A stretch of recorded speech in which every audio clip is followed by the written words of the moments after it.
Graeme is a retired ex-military man and he knows what hard training is. He's done it. He understands better than most people why physical fitness matters, and not as an abstract concept but as a lived practical reality. His military career made the case for physical capability in terms that are difficult to argue with.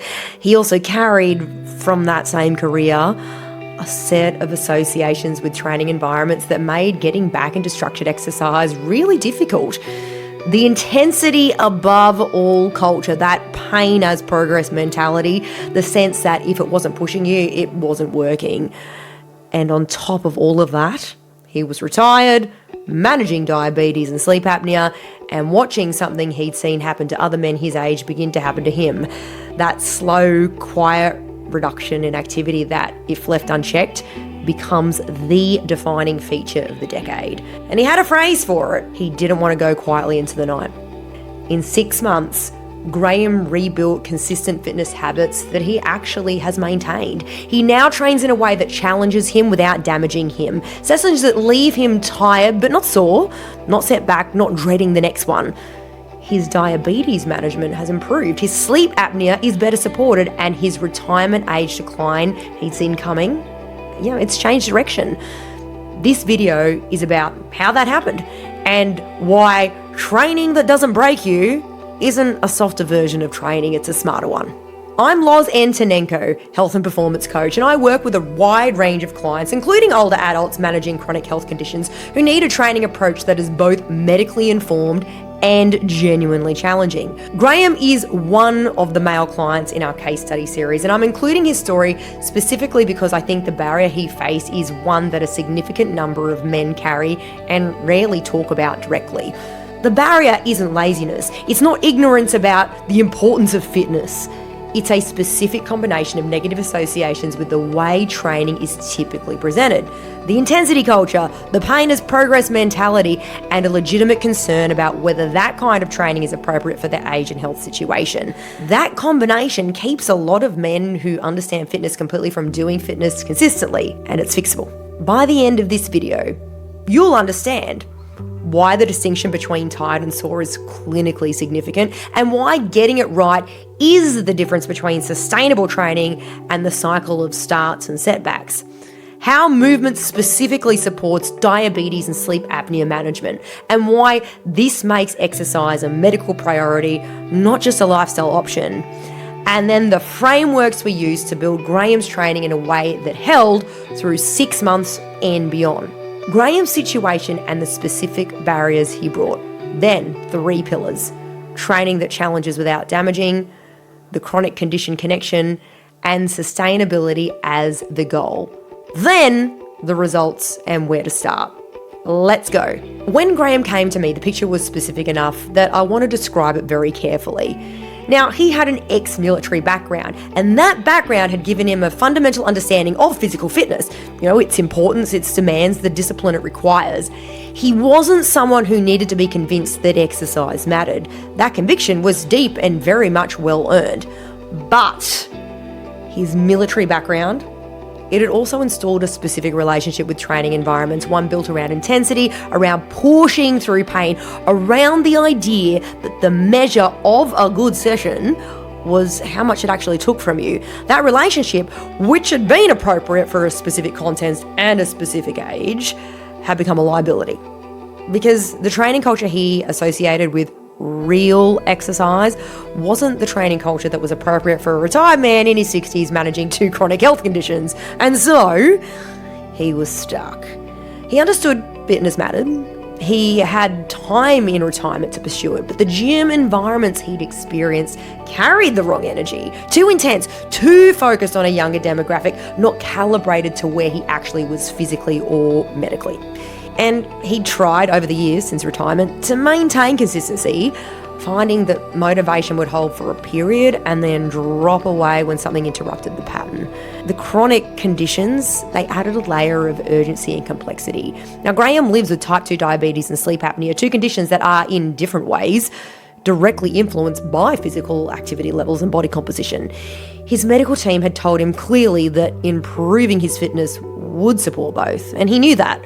What he needed was a program that delivered on the knowledge that he had without creating the injury risk and the cultural friction that had derailed previous attempts. Let me name Graeme's barriers specifically because I think they're more common than they're acknowledged to be, particularly in men over 60 with a history of physical activity. Barrier 1, negative gym culture associations. Graeme's frame of reference for serious exercise was built in a context where intensity was the measure of quality. In retirement, that frame created an all or nothing dynamic, either training hard enough to feel like he was doing something real, which risked damage to his age and health status, or training at a pace that felt inadequate and unmotivating. There wasn't a middle ground in his mental model, and we needed to build one. Barrier 2, the injury and setback cycle. Previous attempts at consistent training had been disrupted by soreness, minor injuries, or the physical general pushback that comes from going too hard too fast at any age, but particularly his. Each setback interrupted momentum, and interrupted momentum for someone whose motivation was already fragile often meant a longer gap before the next attempt. Over time, those gaps had widened. Barrier 3, chronic condition uncertainty. With diabetes and sleep apnea in the picture, Graeme had a genuine and really reasonable uncertainty about what was safe. What was the right training intensity for someone managing blood glucose? What was the appropriate given sleep disruption from apnea? What was the level? He didn't want to make his conditions worse, clearly, and without clear guidance, caution had sometimes tipped into avoidance. Barrier 4, the retirement motivation landscape. In working life, exercise fits into a structure, right? Before work, after work, lunch breaks. Retirement, it removes that structure. The freedom to train at any time can paradoxically make training harder to maintain because it competes with an open schedule rather than fitting into a constrained one. Many retired people find that that very flexibility they anticipated enjoying becomes the thing that erodes their consistency. 4 barriers, all of them specific, all of them addressable. The phrase Graeme used in one of our early conversations has stayed with me. He said he didn't want to go quietly into the night. Now, as morbid as it sounds, it's a good phrase. And it's the phrase of someone who's thought about what the alternative to engagement looks like. The gradual withdrawal from physical life, the progressive reduction in capability, the slow narrowing of what the body can do. And he found it absolutely unacceptable. He'd watched it happen to other men his age, and he understood the trajectory, and he was absolutely determined that his retirement would not look like that.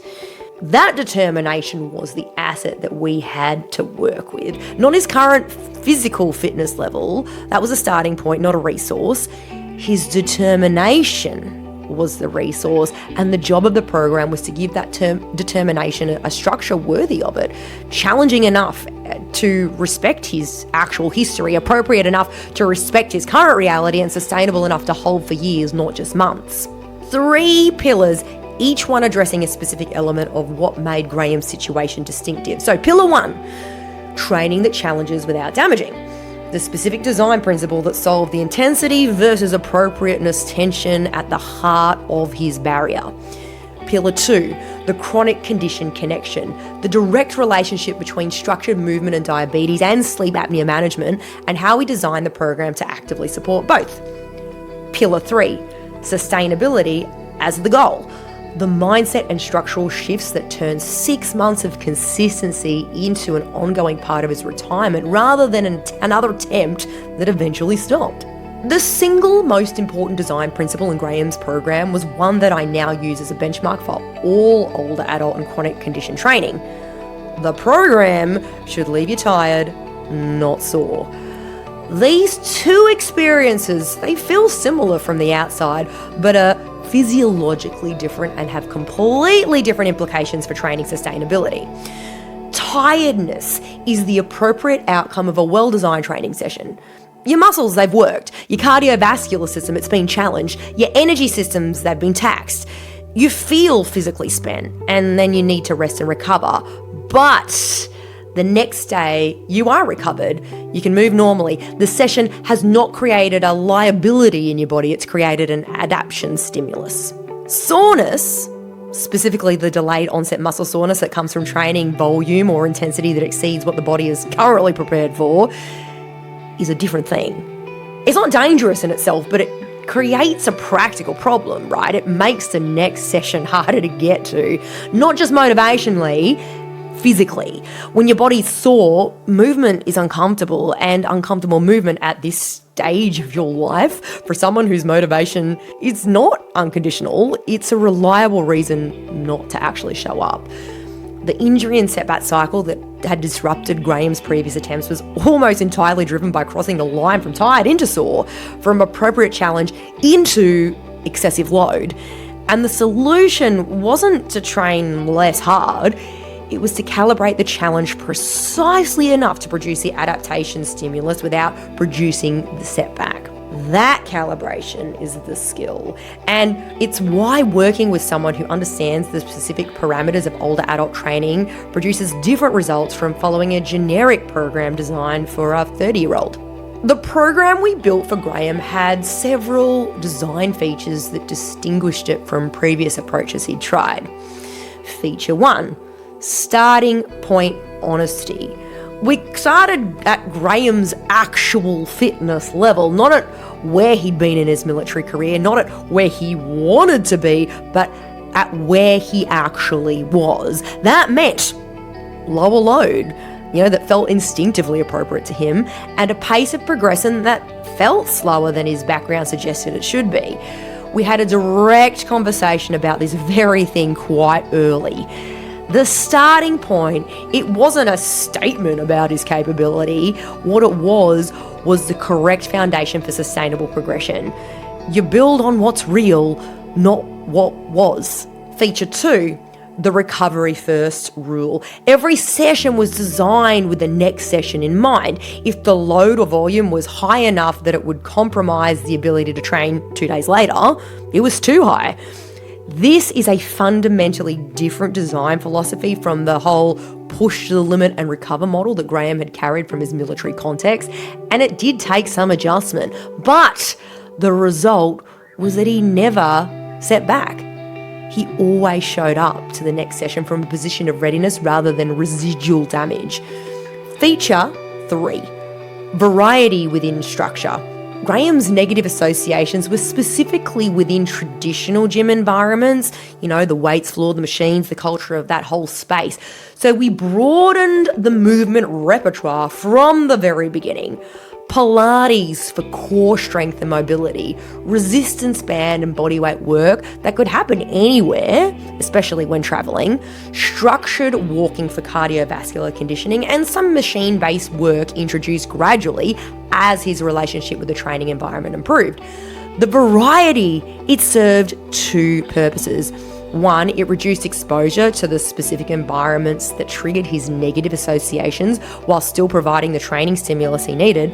And 2, it built a way more robust and complete physical capability than any single modality could ever deliver. Feature 4, sessions that respected his intelligence. Graeme understood training. He'd spent years in a context where physical conditioning was taken very seriously. He didn't want to be babied or given a program that felt beneath his understanding. The explanation of why we were doing what we were doing, the rationale behind load selection, the reasoning behind the recovery first rule, the specific mechanisms by which the program would support his conditions, was built into the delivery from the start. Informed compliance is far more durable than compliance based on trust alone. The practical outcome of these design choices was straightforward. Graeme kept showing up. Not because he'd never had days where he didn't feel like it, he did. Not because the sessions were easy, they weren't, but because the sessions never created the setbacks that had previously interrupted his momentum. He was never sore enough to make the next session genuinely difficult to get to. He was never injured. He was never so depleted that the training felt like something his body was rejected. He was tired, appropriately, productively tired, and that tiredness, followed by recovery, followed by another session, compounded over 6 months into a level of fitness and consistency that he hadn't managed to maintain in retirement before. I want to spend some time on the chronic condition piece because for Graeme, it wasn't background context. It was central to why getting this right mattered so much. Let me address diabetes and sleep apnea separately because the mechanisms are different, even though the solution for both runs through the same general direction. Type 2 diabetes and structured exercise. The relationship between physical activity and blood glucose management in type 2 diabetes is one of the most well established in all of metabolic medicine. During exercise, muscle cells absorb glucose from the bloodstream directly, independently of insulin, which immediately lowers blood glucose. Over time, regular resistance and cardiovascular training improves insulin sensitivity, meaning the body becomes more efficient at managing blood glucose even at rest. Reduction in body fat, particularly visceral abdominal fat, it further improves this sensitivity, and the cardiovascular conditioning from regular training directly addresses one of the most significant risk factors in diabetes, which is cardiovascular disease. In practical terms, structured exercise is not a helpful addition to diabetes management. For many people, it's the most powerful single lever available, more impactful in many cases than medication adjustments just on their own. Sleep apnea and structured exercise. So sleep apnea, where the airway partially or fully obstructs during sleep, causes interrupted breathing and fragmented sleep, is significantly worsened by excess body weight, particularly weight carried around the neck and trunk. It's also improved, in many cases measurably, by sustained physical activity even before significant weight loss occurs. The mechanisms include improved respiratory tone, reduced systemic inflammation, and the improved sleep architecture that comes from appropriate physical fatigue. For Graeme, both conditions were pointing in the same direction. Get moving consistently with appropriate structure and the conditions will improve alongside the fitness. The training was not separate from his medical management. It was part of it. Designing a training program for someone managing type 2 diabetes and sleep apnea requires some really specific considerations that a generic program just doesn't account for. For the diabetes, the primary considerations were timing and intensity management. So we time sessions to avoid the periods of lowest blood glucose, typically the late morning window after an early breakfast, rather than the first thing in the morning when insulin sensitivity can vary most significantly. We kept intensity measured in the early months, specifically to avoid the blood glucose fluctuations that can accompany high intensity training in someone whose glucose management is still calibrating to a new level of activity. And we built awareness of the warning signs, right? The physical feeling of hypoglycemia during or after training so that Graeme could manage any acute responses confidently rather than being caught off guard. For the sleep apnea, the primary design consideration was supporting the overall program of management rather than substituting for it. CPAP therapy was already in place for Graeme, and the training was additional support, not a replacement.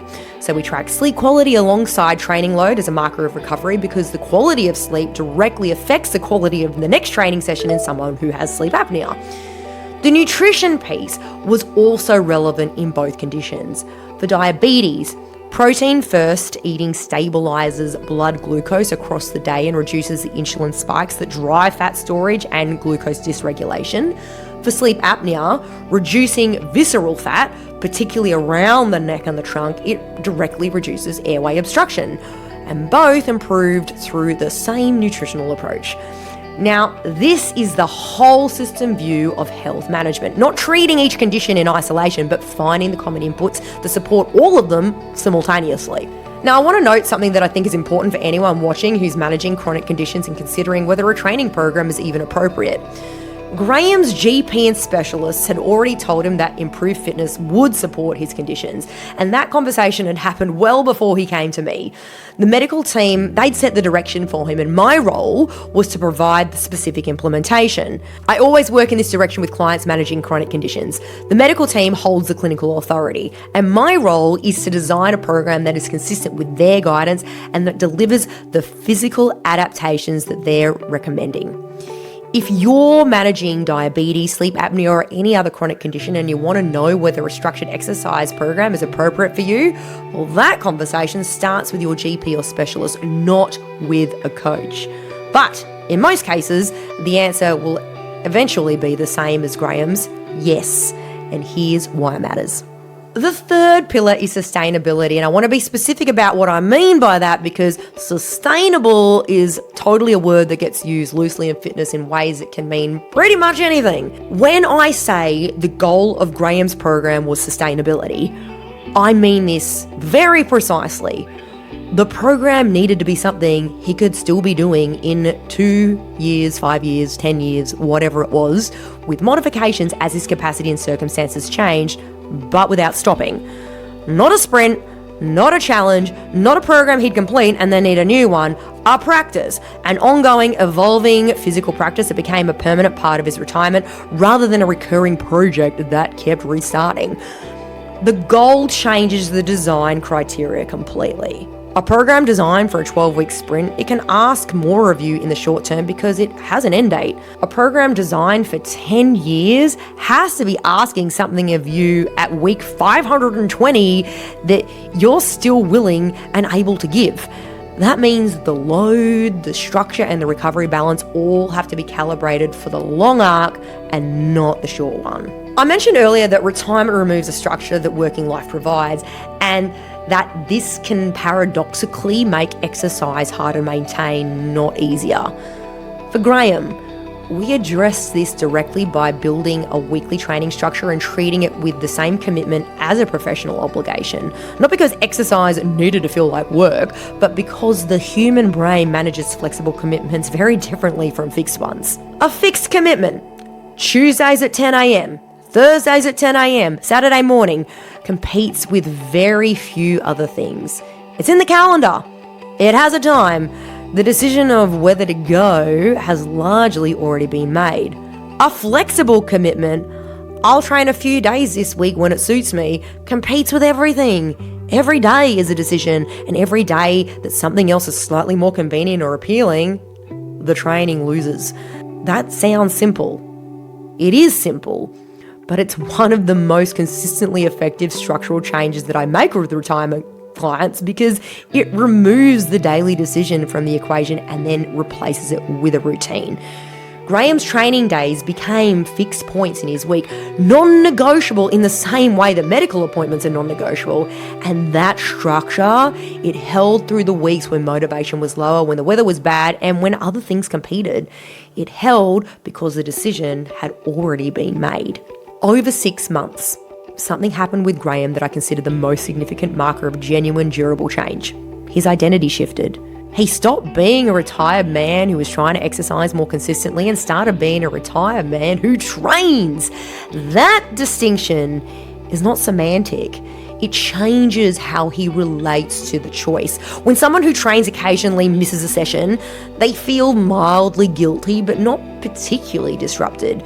Missing is consistent with their identity. When someone who trains misses a session, they feel off. The absence, it creates a dissonance with who they understand themselves to be, and that dissonance is what brings them back. Now, Graeme, he now sees fitness as a sustainable part of his retirement, not an aspiration, not a project, not something he's just working on, but a part of his life, as fundamental to the structure of his week as anything else. That's the result that matters most, not the fitness gains over the 6 months. Those, sure, are real and significant, but the identity shift, that means those gains won't be given back because he's not going to stop being the person who trains. Here's how the 6 months broke down for Graeme. Month number 1. Assessment, structure building, and starting point honesty. We established the weekly training schedule as fixed points. We started well below Graeme's instinctive load target, enough to stimulate without damaging. We introduced the basic nutritional principles around protein and blood glucose management. The goal of month 1 was 0 setbacks and 100% attendance. Month 2. Progressive loading begins. As Graeme's body confirmed it was handling the starting load without significant soreness or disruption, we increased challenging methodically. Pilates and resistance work developing alongside each other. Walking intensity increasing. His medical markers, blood glucose, sleep quality, beginning to respond. Month 3. Consolidation and confidence building. The training rhythm is established. The negative gym associations are being progressively replaced by new associations, with sessions that challenge without punishing, with a coach who understands his context, with a version of physical training that respects both his history and his current reality. Motivation beginning to shift from discipline driven to something more intrinsic. Months 4 and 5, genuine progression. Load is meaningfully higher than month 1. Cardiovascular capacity is improving. Body composition is shifting. Sleep quality, tracked alongside training, is noticeably better. Blood glucose management is more stable. His medical team is noting positive change. Month 6, sustainability review and forward planning. We review every element. What's working stays. What can be refined gets refined. Crucially, we plan the next 6 months because the goal was never to complete a program, right? It was to build a practice. Month 6 is not the finish. It's the point at which the training becomes self-sustaining. If you're a retired man or a retired person of any description who understands that movement matters and has struggled to maintain it consistently, here's where to start. First, name your barriers honestly, not vaguely, specifically. Is it negative associations with gym environments? Is it the injury and setback cycle? Is it uncertainty about what's safe given your health conditions? Is it the retirement structure problem? The barrier is specific, and the solution, it has to match it. Second, if you're managing chronic conditions, have the conversation with your medical team before starting a new training program. Get specific guidance on what's appropriate for your conditions. Then find a coach or a program that can implement within those parameters. Third, design for the long arc. Ask yourself what you want your training to look like in 5 years. If the answer is, I still want to be doing it, then every decision in the first month should be filtered through that lens. Is it sustainable? Can I do this at month 30, not just month 3?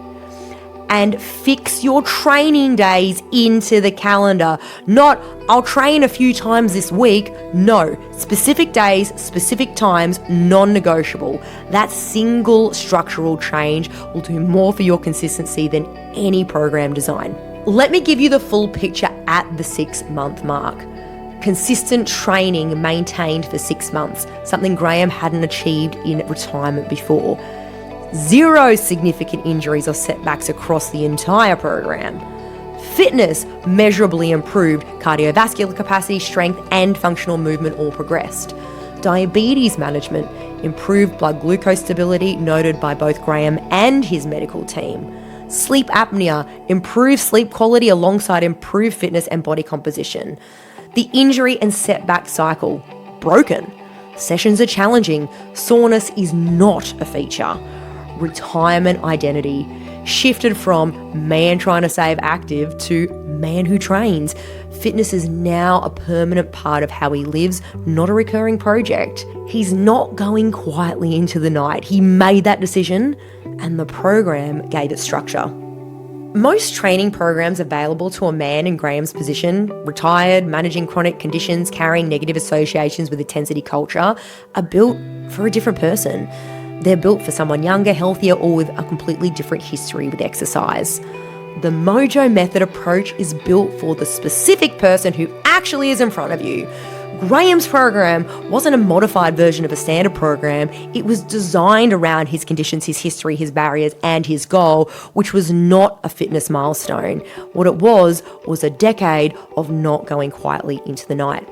That specificity is why it held when previous attempts hadn't. 3 pillars, 1 sustainable transformation. Pillar 1, training that challenges without damaging. Tired is the target. Sore is the overshoot. Build the program around that distinction and the setback cycle that has disrupted previous attempts breaks permanently. Pillar 2, chronic condition connection. For type 2 diabetes and sleep apnea, structured exercise is not a lifestyle bonus, it is a clinical priority. Design the program to actively support the conditions in alignment with the medical team, and the training becomes part of the management plan. Pillar 3, sustainability as the goal. Fix the training days, design for the long arc, let the identity shift from someone trying to be consistent to someone who trains. That shift is what makes the results permanent. If you take one thing from Graeme's story, the training that is right for you is not the hardest training you can tolerate. It's the most challenging training you can sustain without setbacks, without damage, without the cycle of starts and stops that has defined previous attempts. Find that level, stay at that level, and let the results compound over years, not weeks. If you're a retiree, male or female, who's managing chronic conditions, carrying negative associations with training environments, or simply struggling to make consistency happen, take the free Fix Your Mojo quiz. 2 minutes.